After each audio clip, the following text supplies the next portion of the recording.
Hey, you guys, welcome back to another episode. And today it's just going to be me because there's something on my heart that I need to share with you.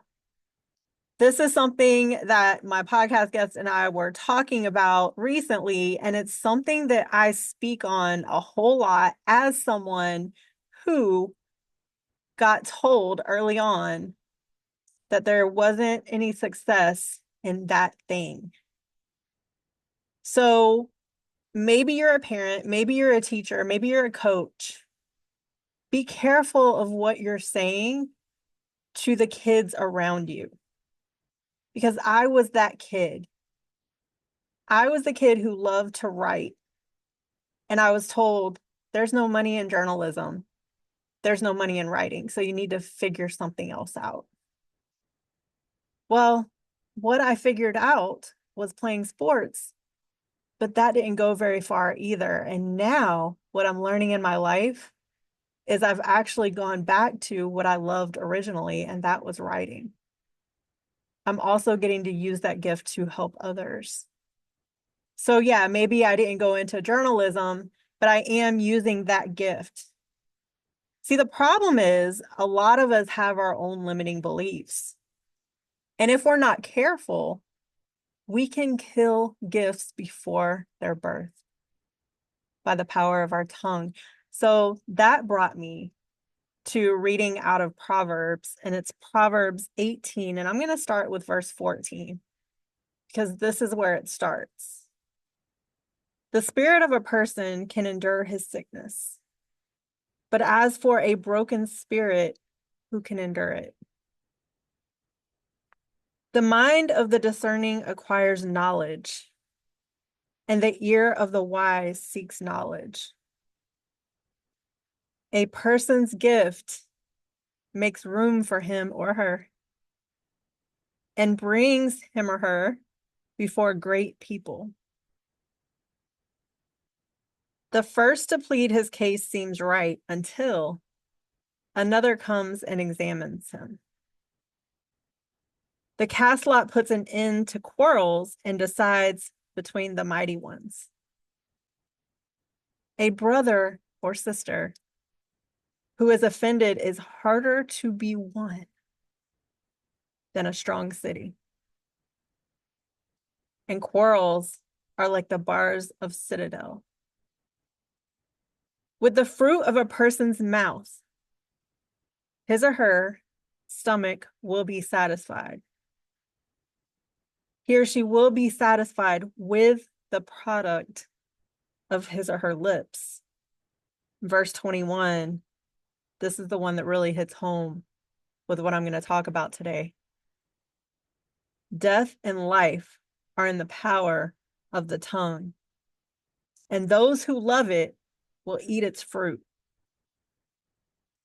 You guys, we have to be very careful of what we speak around others, whether it's children or adults. Because I've also been the adult who people told me, well, that's not going to work. Don't do that. That's not going to work. The problem is that's their limiting beliefs. They don't know if it's going to work or not. But the real problem is because my confidence was so low for so long, I allowed that to take me off course. The impact of our words on self-belief is huge. We can literally change the game for especially kids just by believing in them. But how often do we say, oh, no, you shouldn't do that. No, you can't do that. Oh, you're going to get hurt if you do that. Oh, if you try that, that's not going to work out. So I'm going to talk to you about self-awareness. We have to become so super self-aware that we can hear it before we say it. And we are willing to think about it before we say it. Because that's the hard part too. And that's something I've struggled with, to be quite honest. We have to be willing to pull back on our emotions and what we think and our own limiting beliefs, and maybe people have told us that we weren't good at something or that we couldn't accomplish something. And so because we were told that and we didn't go for it still, we are now planting that seed into other generations behind us. That's not right. What we need to be doing is taking that information and saying, you know what? I didn't pursue my dreams because someone told me I shouldn't or couldn't, but that doesn't mean you can't. But what you do have to understand is you are going to be met with opposition. So see, if we're prepared for that, if we can get told that, it's not about what I think you can accomplish or not accomplish, but what I will tell you is if you're operating in your gifts and you're doing what you love and you're operating in your purpose and doing what God has called you to do, you're going to be confronted with opposition. So be ready for it. I can't sit here and say, Lord, I want to be more like you. I want to be more like Jesus. And then expect the whole world to just be like, oh, yeah, Jody, I'm going to support you. No. If you really look at the story, Jesus was met with so much opposition. Look what happened at the end. They persecuted him. So we can't think that we're any better. But what happens? I'll tell you what happened with me. I would hire coaches that I couldn't afford, but I hired them anyway. And they would tell me what they thought my gift was. The problem with that is they're not me. So I appreciate them trying to help me to get to the gift that they saw in me. But unless people are really listening and paying attention, they're not going to know what's inside of you like you do. So it's great to have people who will speak life into you, but they cannot take you off course unintentionally unless you allow them to. And that's where we have to get better. But these younger generations, they don't know that stuff yet. See, these are things that I'm just now learning in my life, in my mid-40s. So I can't expect a teenager who has never gone through hardly anything to understand that. So it's our job as parents, as role models, as leaders, as teachers, as coaches, it's our job to empower them, to let them know, yes, things are going to take hard work. And it's not always just going to happen overnight. But if you are willing to stay the course and work on this and not worry about what everybody else tells you, you will achieve what you set out to achieve. See, that's the part that society doesn't tell us. We have to recognize our own limiting beliefs, you guys. We all have them. We all have hurts. We have traumas that we've endured in life. We've had people tell us that we won't make it. But that doesn't have to be our story. And it doesn't have to be what we now tell others just because we got told that. No, what we need to do is we need to shift that and say, you know what? I got told this, but that doesn't mean that's your story. I'm going to tell you that I will support you in everything that you do as long as you are operating in your purpose and you're willing to go forward, even if you're met with opposition. See, when we're operating in our purpose, when we're operating in our gifts, most everybody else is not going to understand it because they are not us. So we have to be careful, you guys.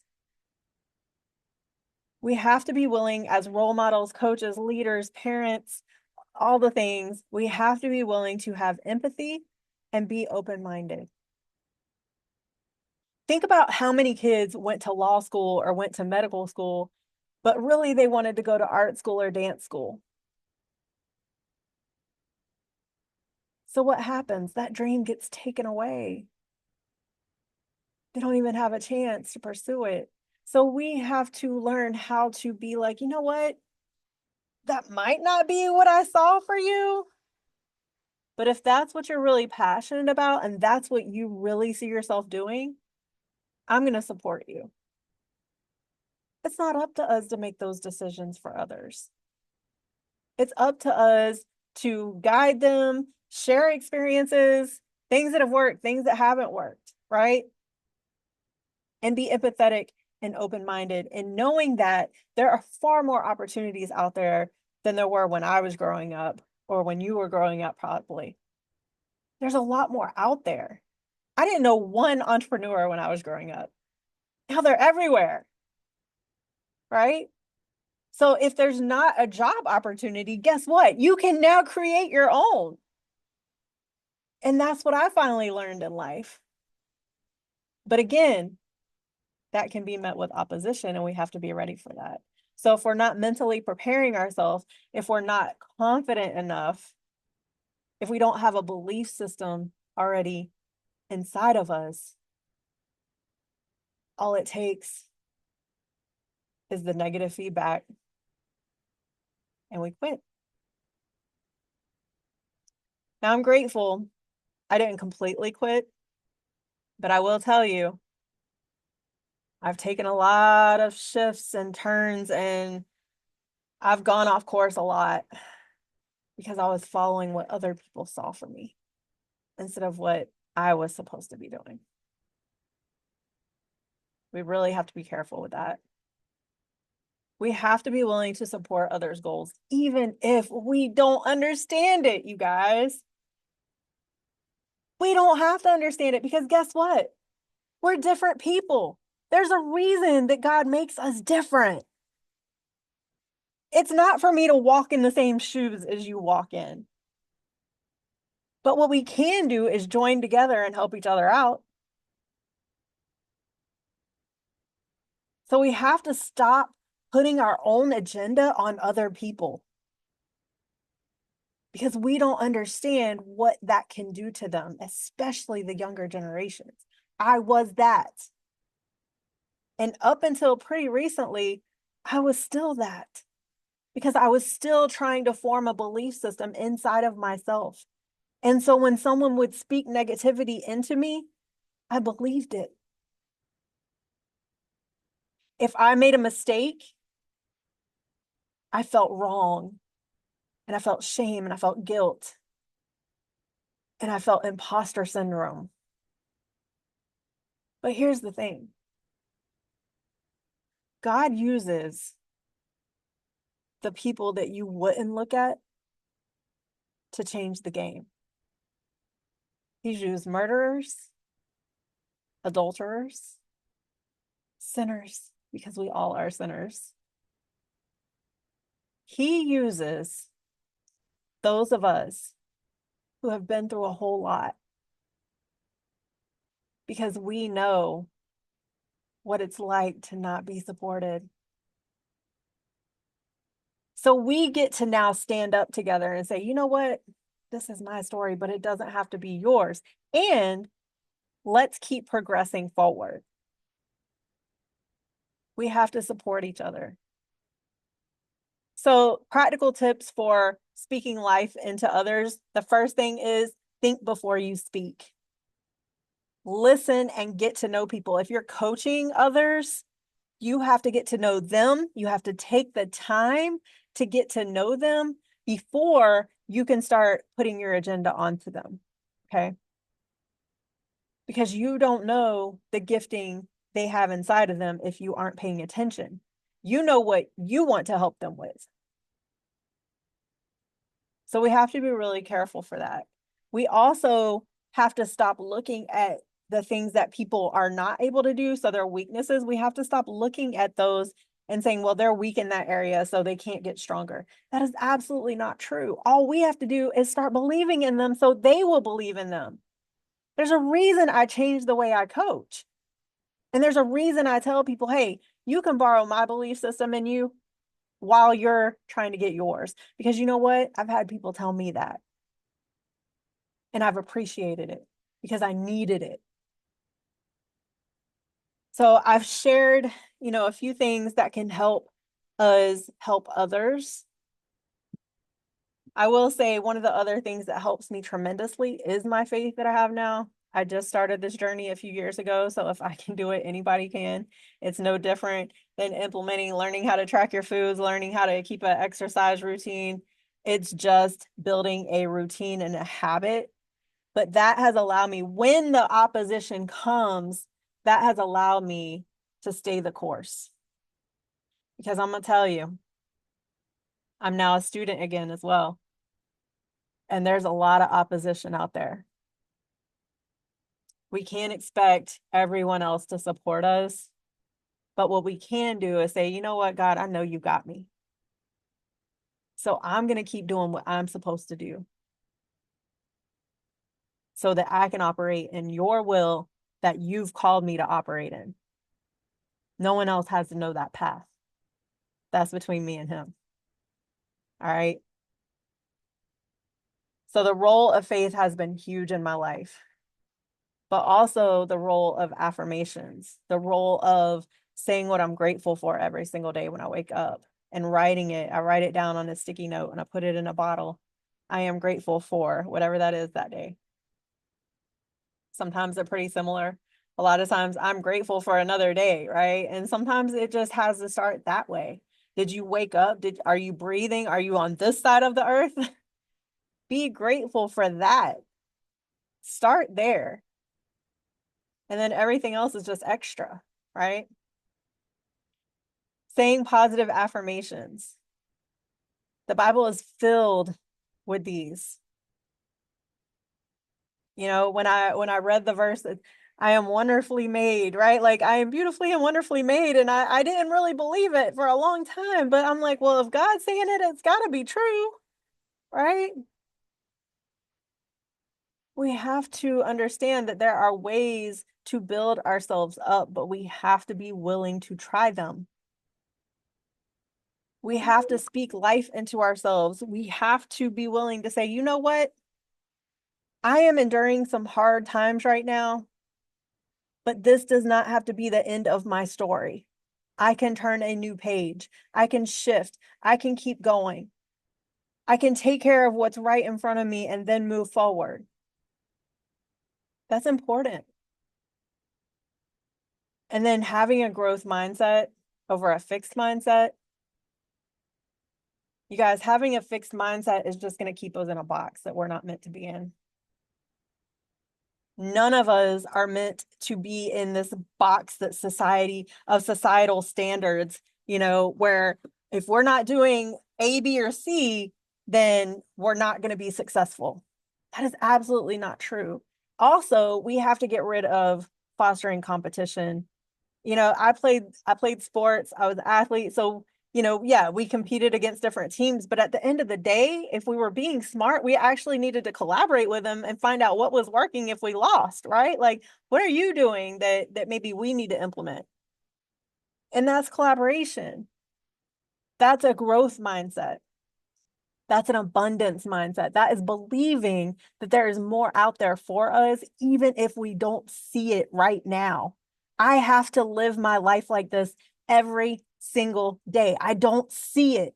It's not right in front of me. It's not tangible. And I like tangible. So that's a struggle for me. I like having things that I can see, but it's not always going to be like that. So we have to just keep pressing forward, even if it doesn't make sense, even if we can't see it. And if there's doors closing, if the opportunities are not coming, there's a reason. So you need to sit back and you need to figure out what that reason is so you can operate in what you're called to do instead of what you think you should be doing based on societal standards, based on the bills that you got to pay. We limit ourselves. And the problem with that is, especially if we're parents, if we're limiting ourselves, guess who else we're limiting?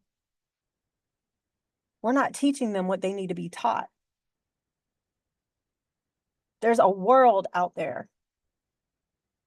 So we have to start adopting a growth mindset. We have to understand that there is always more. I always say I'm a student of life. I enjoy going to school because I love to learn. As long as it's something that I'm enjoying doing, I can't complain about it. I love to learn. I think that we should all be forever students. We should always be growing and evolving. We cannot get comfortable because you know what happens when you get comfortable? I'll tell you what happened to me. I got the rug ripped out from underneath me and I wasn't able to pay my bills. When that one job went away, I had nothing. And you know what? I refuse to live my life like that again. Multiple streams of income. Know that there is abundance out there waiting for you. And for the generations that are coming up behind us, guess what? Find a good mentor. You don't have to make all the mistakes the rest of us have made. Find somebody that you can trust and that you have a connection with and that you have alignment with. And stop looking at the price tag and realize this is your life at stake. This is your sanity at stake. This is an investment into the rest of your life. That's how we have to start living. I get so tired of people like, well, that's $99. Well, you weren't saying that when you were buying a pair of shoes yesterday that were $149. We have to start looking at where are we putting our resources? Where are we putting our money? Where are we putting our time? And why are we not willing to put those resources into something that could not only help grow us, but grow those coming after us? Because I'll tell you, that is one thing that I have done in my life.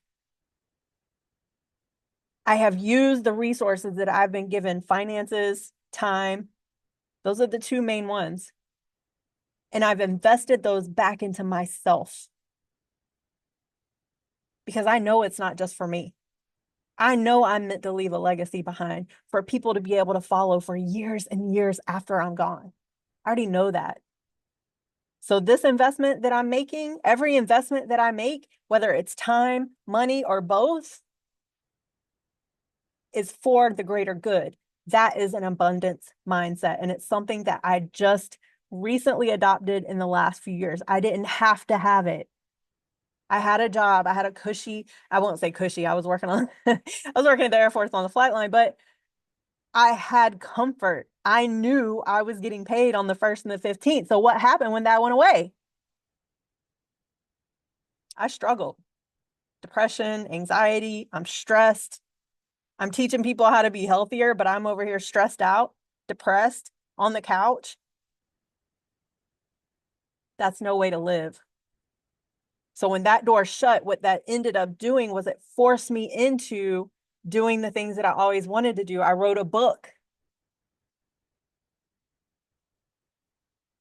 I was able to get out more and get in front of people and get around the right people. And I'm gonna tell you right now, it took getting around the wrong people more than getting around the right people, but I had to just get around people. And since I've kind of struggled with discernment, it was difficult for me to figure out and discern who I was meant to be around. But again, that's why it's so important to have a good mentor because they can help you with that.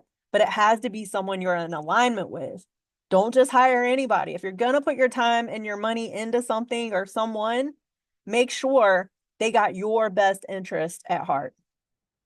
Because if they don't, they're going to take you down an opposite path, and that's going to lead you to more stress and more anxiety. And guess how I know that? I've lived it. So I don't want that for you. So what I want to do today is encourage you to stop thinking in scarcity and stop speaking scarcity into others. I don't care if you're homeless. I've been that too. You still have the ability to inspire someone because you're not giving up.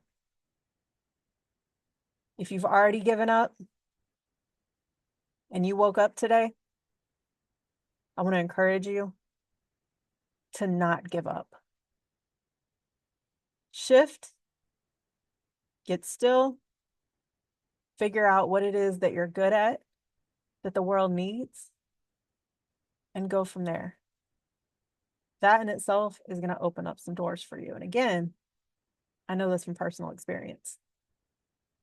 If you're struggling in the areas of mindset, time management, learning how to take care of yourself, I always say I'm a recovering people pleaser, nutrition, exercise, learning how to implement that in your life, and especially learning how to stay consistent when life happens. If you're struggling in those areas, I encourage you to get my book. It's called Reclaim Your Life.